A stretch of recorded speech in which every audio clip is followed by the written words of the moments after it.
Subaru says it's perfectly fine. It's totally normal. Burning up to a quart of oil every 1,000 miles, totally acceptable. Your CVT fluid doesn't have to be replaced. Ever. I've worked on Subarus for many years, and this is absolute BS information. In today's video, we're going to talk about why it is and what you need to do instead of listening to Subaru's recommendations to save yourself from a costly engine rebuild or replacement and possibly a $7,000 to $8,000 CVT replacement. With that said, let's jump into the video.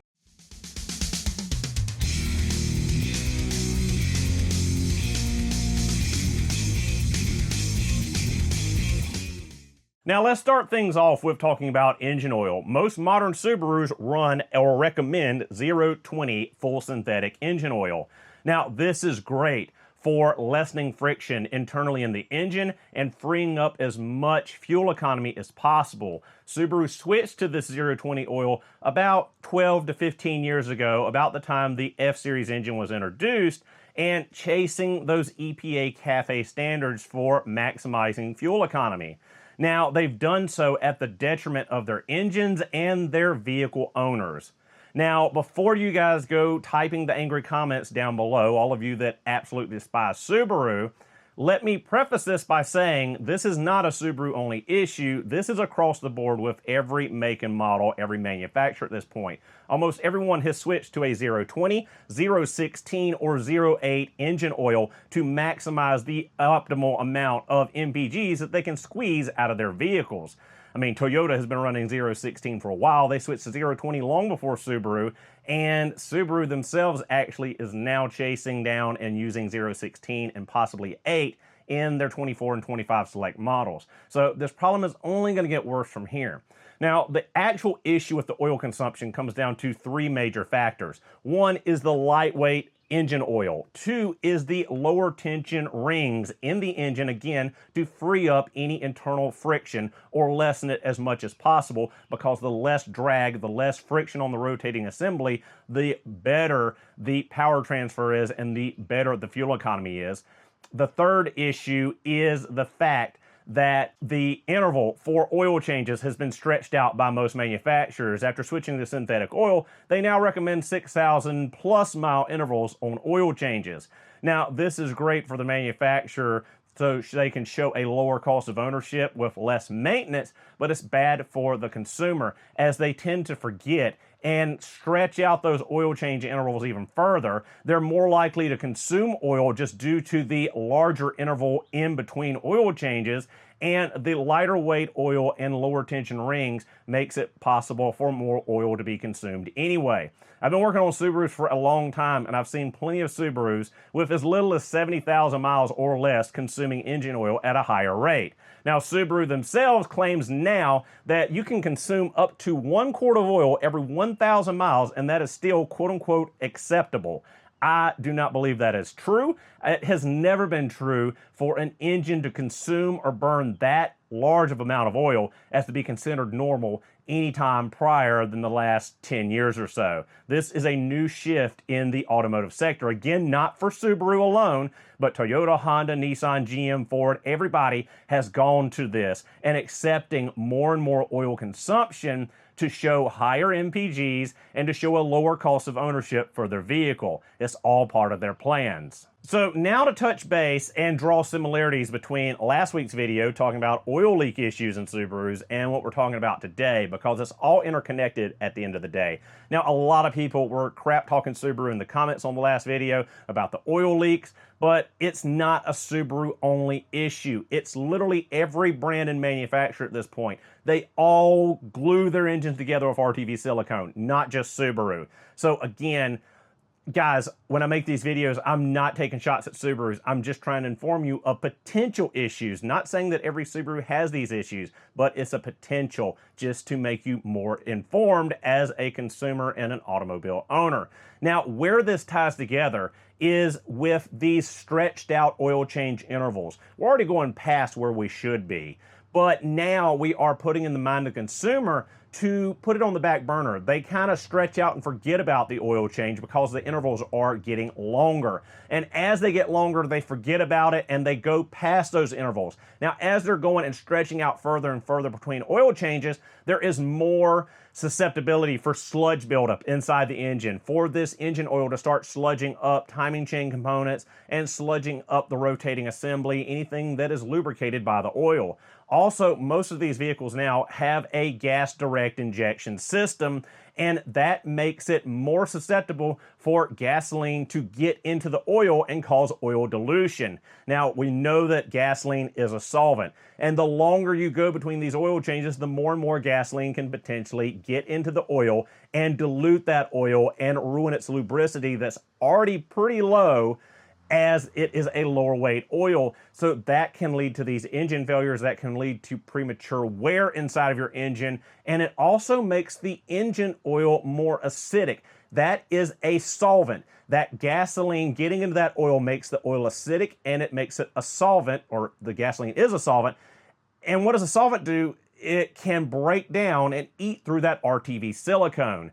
These elongated intervals of oil changes are bad in many, many ways. Not just for your engine, not just for consuming of the oil, not just worried about lubricity in the engine, but also can help to cause these oil leaks in not just Subarus, but all engines that have any kind of parts stuck together or sealed with RTV silicone, because gasoline is a solvent and it will go to work on eating at and destroying the ability for that RTV silicone to seal. So all of this is all connected in the end. Now, all of this has a snowball effect on top of it.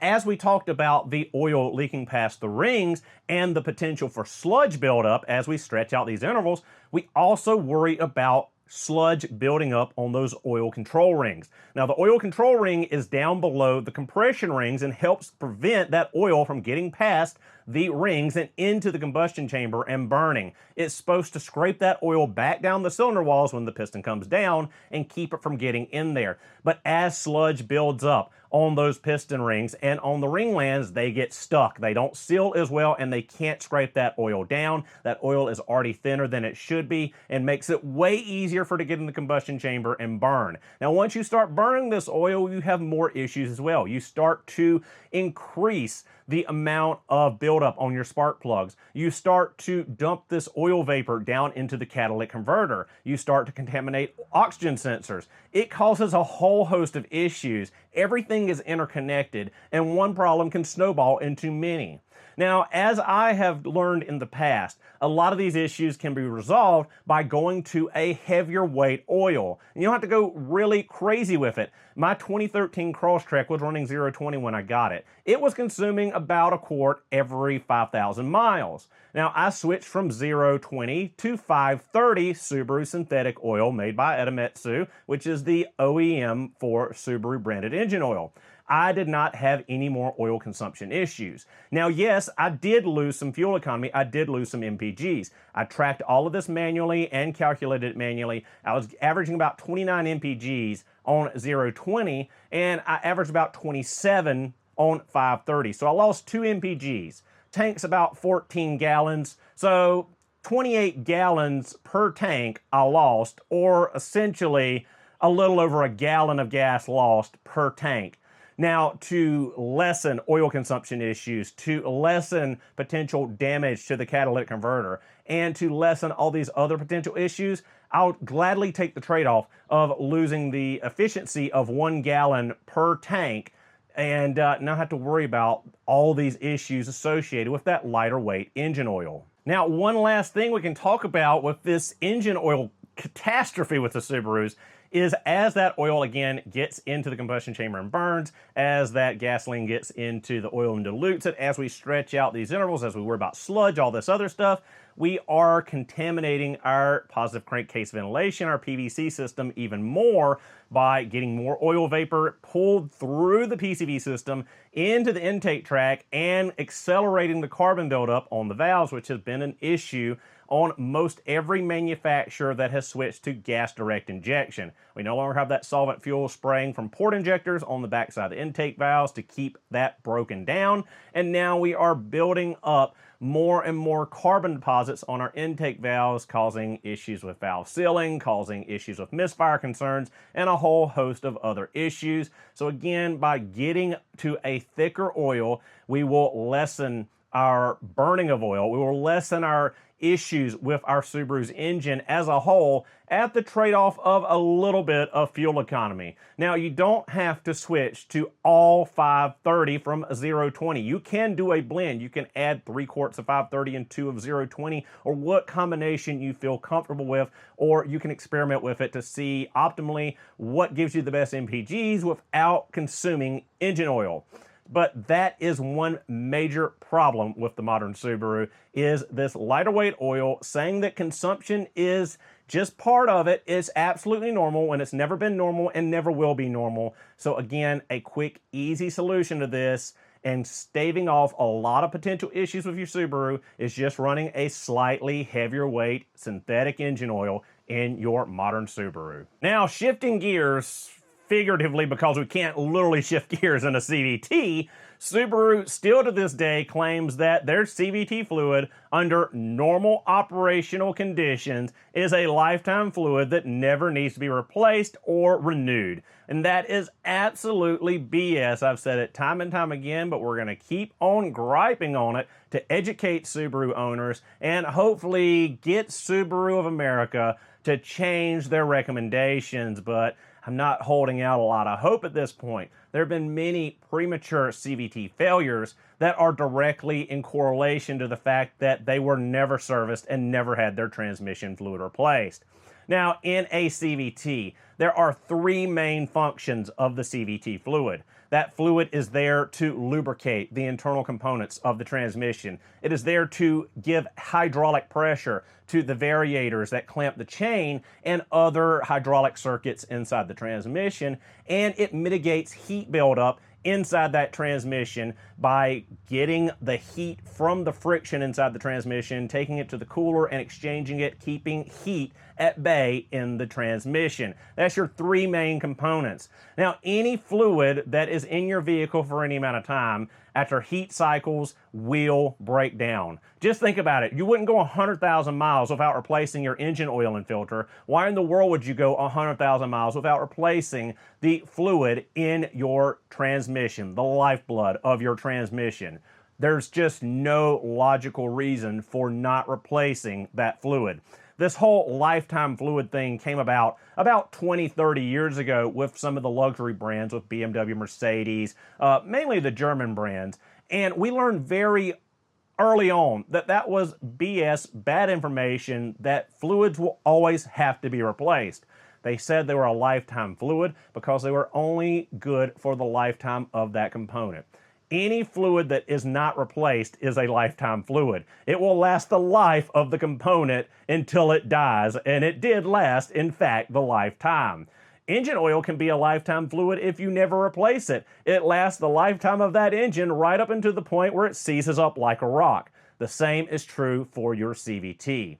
Again, with these heat cycles and all of the mileage and time, this fluid gets contamination. It picks up contaminants. It gets broken down from heat cycles. It needs to be replaced and renewed. There is no argument about that from anyone other than Subaru, apparently. Now, we know the base cause of this. We know that Subaru recommends this to show a lower cost of ownership. That's why they're stretching out intervals on oil changes and regular routine maintenance, and that's why they've completely taken away the recommendation under normal operation to change your CVT fluid, because this fluid is quite expensive, and you're looking at about $500 a pop to go to the dealership and just have a drain and refill done on your CVT. But at the end of the day, would you rather spend more money in maintenance cost and servicing your car, or would you pay big dollars when something fails and has to be replaced or repaired?